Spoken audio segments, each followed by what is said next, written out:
ప్రేమ స్వరూపులారా, embodiments of love.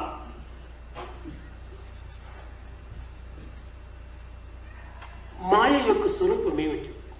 What is the form of illusion? మాయా అనేటువంటి పదమును మాత్రమే మనము ఉపయోగించుకుంటున్నామే కానీ మాయ యొక్క స్వరూప స్వభావాలు ఎవరు విచారించడం లేదు. We just make use of this word illusion, but no one knows the form and the nature of illusion. ఏది లేదో అదే మాయ. That which is not existing is illusion. ఉన్నదేదో అదే మాయ. That which is present is also illusion. దేవుడెక్కడ నుంచి దేవులాడదలేలా హృదయమందు లేని ఈశ్వరుడు. Why do you search for God hither and thither? Is he not there in your heart? తాను మాయ. He himself is illusion. జగమే మాయ. The universe is illusion. సర్వం మాయ. Everything is illusion. ఏకోహం బహుశ్యాం. It's only that one that manifested into many. భగవంతుడు మాయోపాధి. God has the vesture of illusion. మాయ అనేటువంటి శరీరమును ధరించి Wearing this vesture of illusion, కేవలము ఆకార నిరాకారములకు సాకారమును ధరించి for the form and formless aspect to demonstrate, he assumes the form. అచలం చలమేవచ అనగా చలించున్నది చలించినది కూడాను నేనే అని నిరూపిస్తూ ఉన్నాను. He also proves the fact that I am the one that moves and I am also the one that does not move. మాయే భగవంతుడు. God is illusion. భగవంతుడే మాయ. God is illusion.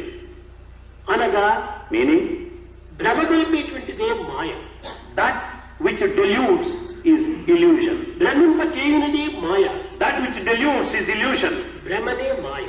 This very Brahma, ఈ mistaken భ్రమ identity. కలిగినప్పుడే Brahma సాక్షాత్కరిస్తాడు. When once this mistaken identity is gone, you'll have the vision of Brahma. కనుక మాయ సత్వ రజో తమో గుణములను ఆశ్రయించి ఉన్నది. Therefore, Maya has these three qualities: the pious quality, the emotional quality, and the dullness. ప్రపంచమే త్రిగుణాత్మక స్వరూపం. The world is the very form of these three ఈ qualities. త్రిగుణములు లేనటువంటి యొక్క జీవం కానీ ప్రపంచం కానీ కాలగా There is no world or a being without these three attributes.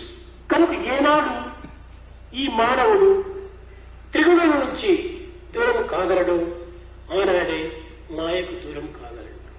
That day, when the human being away from the three attributes, he can aspire to be away from illusion. కనుక త్రిగుణాతీతమైనటువంటి యొక్క తత్వాన్ని గుర్తించుటకు త్రిగుణములను మనము రహితం గావించుకోవాలి. To understand the nature that is beyond the three attributes, we have to understand first those attributes. ఈ త్రిగుణముల నుండి మోహము ఆవిర్భవించుచున్నది. Out of these three attributes come the attachment.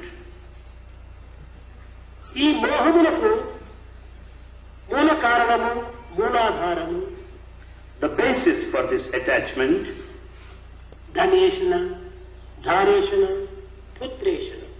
the basis for the attachment is the love for money, the love for wife and son.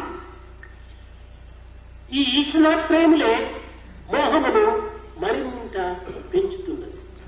These three will make this attachment much more. ఈశ్వరాత్రయములు మానవుడి యందు ఎంతెంత తగ్గును, దివ్యత్వమైన యొక్క మోహము అంతంత తగ్గిపోవు.